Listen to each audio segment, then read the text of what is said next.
I make these chocolate edible bowls. And all you need for that are chocolate chips that I'm going to melt in the microwave again. And you need 1 balloon for every single bowl that you want to make. And then you'll also need a piece of parchment paper. Take a little bit of chocolate, put it on your parchment paper, and this is going to be the base of your bowl. Then take your balloon and put chocolate around the balloon.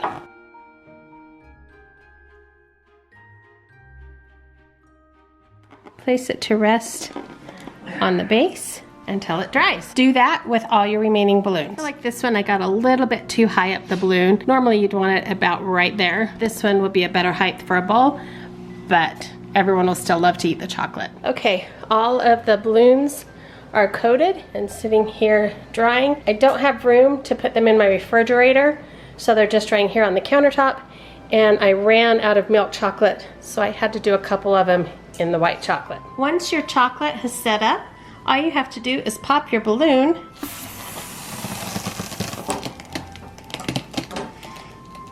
or cut a hole in it if you're a baby like me, and then carefully take the balloon out of the shell, and your chocolate bowl is all ready for ice cream. Up in the corner, I will link our family favorite homemade ice cream recipe to go in these bowls. You'll want to serve them on some kind of a plate. The bowls are fragile. If you try to pick up the bowl when it's full of ice cream, it's too heavy and your bowl will just crack and break. And there you have it, a super fun way to treat your grandkids or any relative or friend to a Willy Wonka style edible bowl of ice cream. Okay, for the colored deviled eggs. So just hard boil eggs like you would for deviled eggs. I'm using the gel food coloring, and I just put like a squirt in each container, and I'm gonna add some vinegar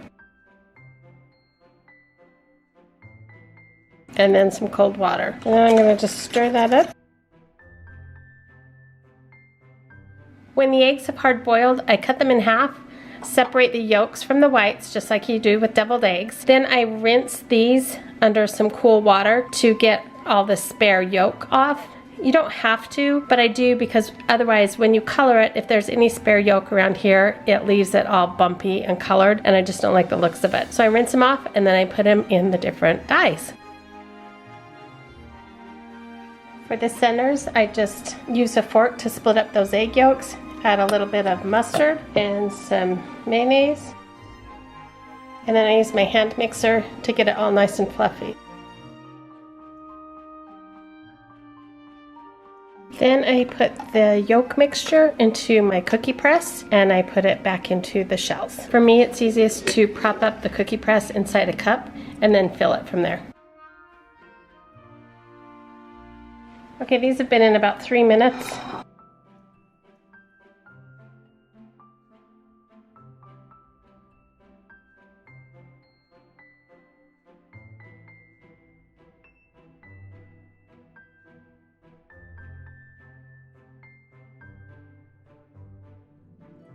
And there you have a cute and festive way to serve deviled eggs at your next Easter picnic. If you wanted to serve them on the 4th of July, you could color these red, leave some white, and then have the blue. St. Patrick's Day, you could go with all green.